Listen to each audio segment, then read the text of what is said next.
fake science.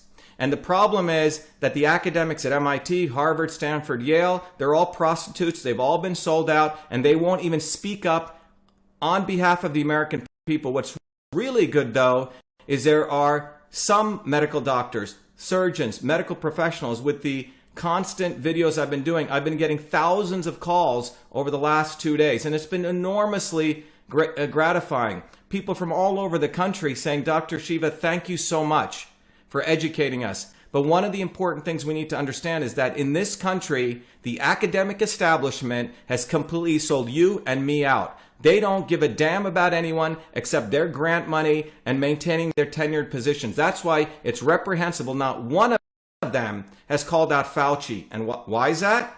Because they all owe him and he controls them. But regardless, they don't have the balls, they don't have the conviction to stand up for truth. So that's what we need to do. And we need to move to citizen science. So what we're going to talk about here is, that's why the title of this is Destroying Fake Science Series. And I'm going to start doing a series of these going back to fundamentals of science. And today we're going to talk about the power of vitamin D. What I want to talk about, as I mentioned, is we're going to do a reality check. I'm going to let everyone know that the future of medicine is here. And one of the things people need to understand, that big pharma is actually dying. And Corona is their savior. We're going to take a systems approach to understanding medicine. We're going to, again, quickly review resilient immune systems. And then we're going to really focus on vitamin D, a proven immune buster, and what is the path forward. That's what we're going to do. So stay with me. And I know other people are joining, but the bottom line is all of this needs to be put into context. How we got here over the last 90 days and where we're going. And fundamentally, people need to wake up in this country that the medical establishment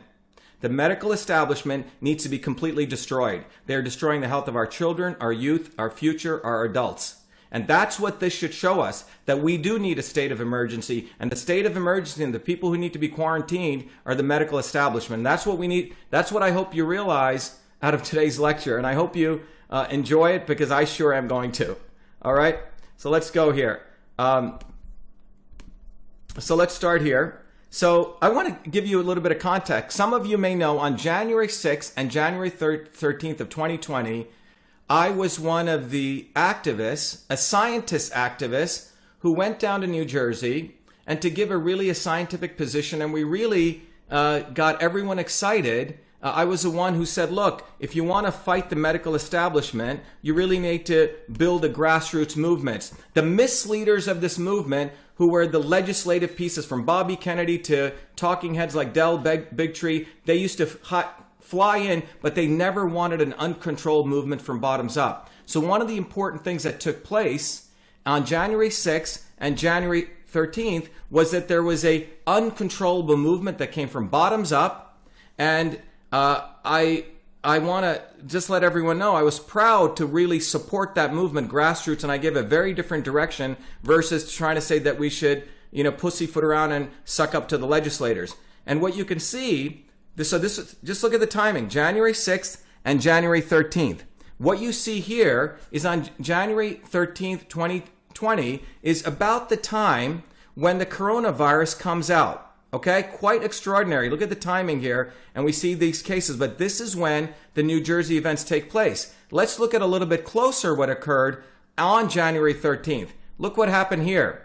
This is when the bill to end religious exemptions for vaccinations collapses in New Jersey. So what happened was, because of this groundswell movement that I was really inspiring and telling people to do, giving courage to people to rise up, not listen to sellout leaders like Bobby Kennedy, who were supporting people like Hillary Clinton, who's part of the Clinton Global Initiative, and essentially supported, and he endorsed Hillary Clinton, who's Miss Vaccine Queen. I said we need to build a bottoms-up movement and separate from these misleaders. And the result of that, what you can see here, was very powerful, that because of that, that vocal movement, the legislators in New Jersey decided not to push their bill forward, and it was a massive collapse. So look at that date, January 30th. Let me take you to the next date here. Now, on March 9th, this is about 90 days later, when I saw what was happening with coronavirus, I tweeted this out, and this really started the revolution that we're all being a part of while you're logging into this video, and the educational revolution that's taking place. So I said, as an MIT PhD in biological engineering who studies and does research nearly every day on the immune system, the coronavirus fear-mongering by the deep state will go down in history one of the biggest fraud to manipulate economies, suppress dissent, and push mandated vaccines. This tweet, I think, has been now seen by close to 2 to 3 million people. Rush Limbaugh picked it up. Many newspapers picked it up. So that's one of the most important things that occurred. The next thing that occurred was other newspapers. I doubled down on Anthony Fauci, and I said that he's part of the deep state, and I slammed on him really hard. Now, to summarize, let's look at what's really happening when we look at the statistics here. What you see here is that when you do the coronavirus comparison, this is a reality. There are 68,440 cases. This is up about 2 days ago. And the deaths are 994. This is, and the mortality is 1.45, okay? And then what you see here is on the right side, you see the regular flu is 38,023,000 deaths and about 0.06% mortality. And you see the total deaths, 68,000 and 46,000 from total deaths from drugs and opioid deaths. Today, or 2 days ago, I think this is just today, one of the things that's happened is that Anthony Fauci now, okay, so listen to this guy, Anthony Fauci, who in my view should be indicted for all of the stuff he's done in misleading science, misleading presidents and the American people. After I've hammered him really hard, exposing him, now Fauci is admitting, and you have to wonder what the context of this is, he's now admitting that Fauci, coronavirus death rate likely very bad flu, considerably less than 1%. This is something that just came out, okay? Just, I think, 24 hours ago. So put that in context and then look at this. In context of that, this just came out today saying New Jersey lawmakers believe pandemic could lead to passage of vaccine bill. Okay? So what you've seen here is a full cycle. In a 90-day period, the people of New Jersey, the families rose up in a model where we said, let's go rise up, not pussyfoot around with these legislators who are never going to do enough. And because of that fear, the bill was killed in New Jersey. Coronavirus comes up. Now with the pandemic, the New Jersey lawmakers believe the pandemic, let me show it again here, could lead to the passage of the vaccine bill. So this is the context that I want everyone to see with what's been going on in the last 90 days, okay? Is basically an imposition of vaccine mandates, just as I predicted about a couple of weeks ago. So let's go on to understand this. But I really want to educate people. In addition to the science, we also need to understand the political science of what's going on. Otherwise, we're always going to be like deer with headlights in our eyes. We won't know why these guys are doing something. So you need to understand contextually, there's been massive rise of dissent in this country and to fight for medical freedom. Coronavirus comes, okay, and now New Jersey, by way of example, where there was a significant victory by a mass movement of people rising up, is going to use the pandemic to now impose the vaccine bill. And this is a small microcosm of what they want to do globally. So let's go back here. So let's look here. So let me really talk about, put this again in context. You know, my life has really been dedicated to creating the future. You know, I built the first email system as a 14-year-old kid in a medical school when I converted the old interoffice mail system. I'm running for United States Senate today to really be able to solve problems as a scientist, as an inventor and educator. But one of the current businesses that I run, that to me, it's been a huge journey back to the future, in many ways coming back to myself, where I studied, you know, traditional systems of Indian medicine, came here, got my 4 degrees in system on the computer to discover medicines faster, cheaper, and safer while eliminating the need for animal testing. So that's one of the big goals here. So let's put all of this in context. What you'll see is that we need to understand that the pharmaceutical industry globally is dying. Let me repeat that. The pharmaceutical industry globally is dying, and they're looking for a way to survive. And the reason they're dying is that they are riding a medieval model of developing pharmaceutical drugs. And by the way, a drug is a synthetic drug that doesn't occur in nature. And in order to do that, as you see in this diagram here, they have to go through a long process. They have to actually test in a test tube. Then they go kill a bunch of animals. This takes 6 years. Then they have to get FDA approval before they do phase 1, phase 2, phase 3 testing. They spend up to $50 billion. And by the way, the drugs coming out of here, you as a citizen have the right to sue them. You have the right to sue them if that drug harms you. Not true with vaccines. We'll come back to that. But the bottom line that I want you to take away with is many people are thinking that pharmaceutical companies are doing great. Or actually, when it comes to drugs, they're not doing well because this cost is really high and we can sue them. And what you see here, just to give you the real guts of this, the way that they are doing pharmaceutical development is like 100 years ago. The way we used to build airplanes, they come up with a design, throw a pilot in. In this case, it's an animal or a test tube. And if the plane crashes, they go, gee whiz. And if it doesn't, then they try to explain why it worked. So think about it this way. It's like someone going, hunting for something. They just fire a bunch of gunshot up there. Something falls down, and then they try to explain why. But this is a fundamental way their pharmaceutical development works. And if you talk to anyone, that's what they'll tell you. It's a very, very ad hoc science. So when you look at this, the reason this occurs, and again, people need to understand, is that the root cause of this, and this is why we need to understand the fake science. The fake science is taking place because the academics, many of them who are egomaniacal, people like Fauci, people who control other people's lives, the way that they do medical research, as you'll find out, is like the blind men touching the elephant. The elephant, consider, is a disease. The blind man is in the story of the blind man who's called, 6 blind men are called to touch the elephant by the king. And each one has a different view of reality. Some people think, one guy thinks that he touches a tusk, it's a spear. The guy who touches the trunk thinks it's a snake, and so on.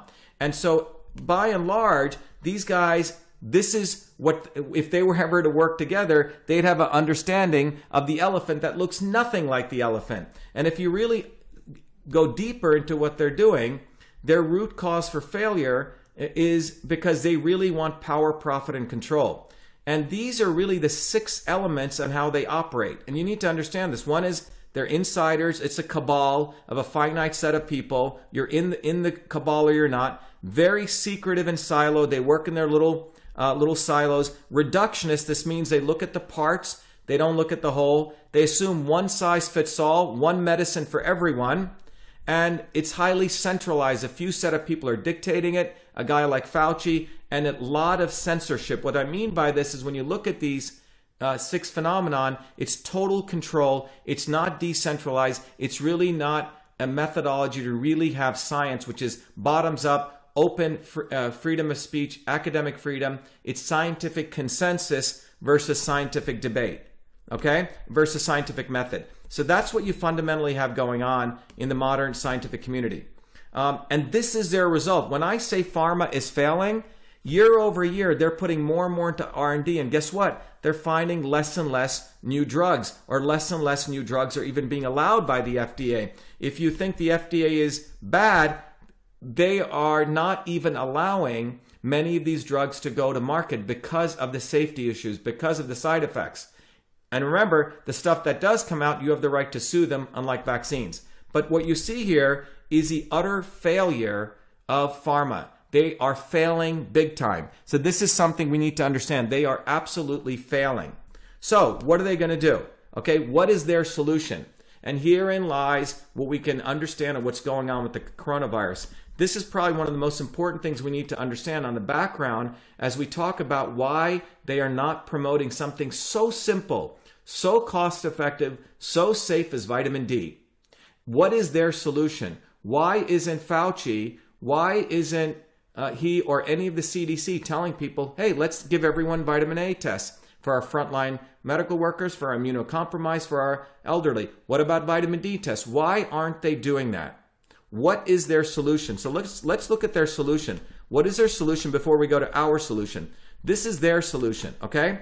Their solution is to promote a utopia. This is their PR gig. So we're going to walk you through, you may have seen this before, but just to summarize, they have a solution. The first part of their solution is to completely promote through the fake media a fake solution, and to make it look and to present it in a concept of something we all think we want, or their view of, as you're seeing here, a utopia. And by the way, this thing I'm sharing with you is written up. You can go read it. It's called the Sustainable Development Goals. You can, if you want to go Google it, 2015. And what it says is that we want no poverty, right? Zero hunger. You can go, quality education, gender equality, climate action, on and on and on. These are supposed to be the elements, and there's 17 of them that we all apparently want for utopia. Well, it sounds good, but who's really behind pushing this? Is it truly good intentions? What are the real intentions? And let's go through it and look at it. What we find here is that behind this utopia, their path to utopia, what is their path? It's actually global vaccination. It sounds quite amazing that this is this one-size-fits-all model. But they are presenting a utopia. That's a PR front. We want you to have all of this amazing stuff that looks like utopia. But the way we're going to get you there is through vaccinating everyone. And to just make it so real for you I just want to present you the documents here. This is out of the Immunization Agenda 2030, put out by the WHO and the UN.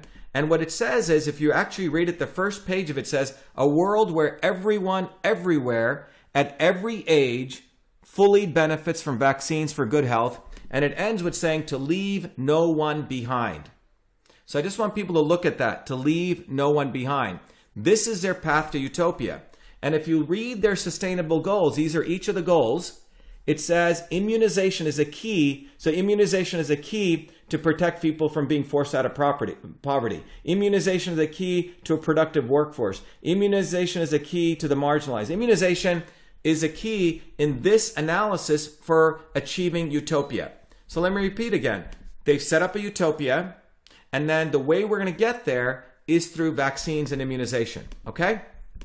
And why does this fit their narrative so much? And part of their narrative is to say there are hero countries which are achieving the SDG 3, Sweden, Denmark, France. And in fact, they herald up Denmark. And by way of example, just to point out, 1 week ago today, Denmark rushed through an emergency law which said Denmark's parliament on Thursday night unanimously passed an emergency coronavirus law which gives health authorities powers to force testing, treatment, and quarantine with the backing of the police. So just think about that. So you present a utopia, then after presenting that utopia, you then say vaccination is the only way to do it for everyone.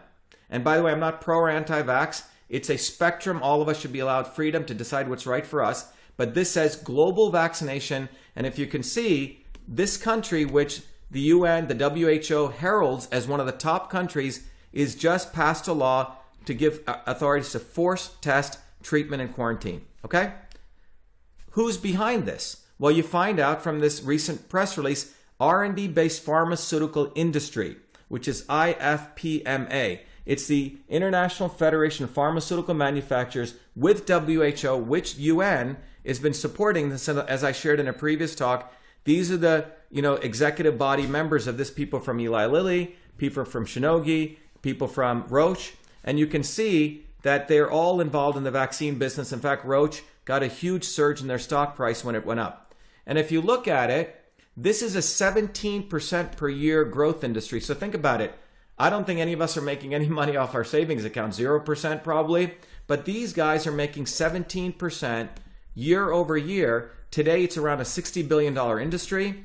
And vaccines are expected to grow, but they're doubling every 6 years. And the driver of this growth is the increase of infectious diseases. And we're projected to be by 2026, 120 billion.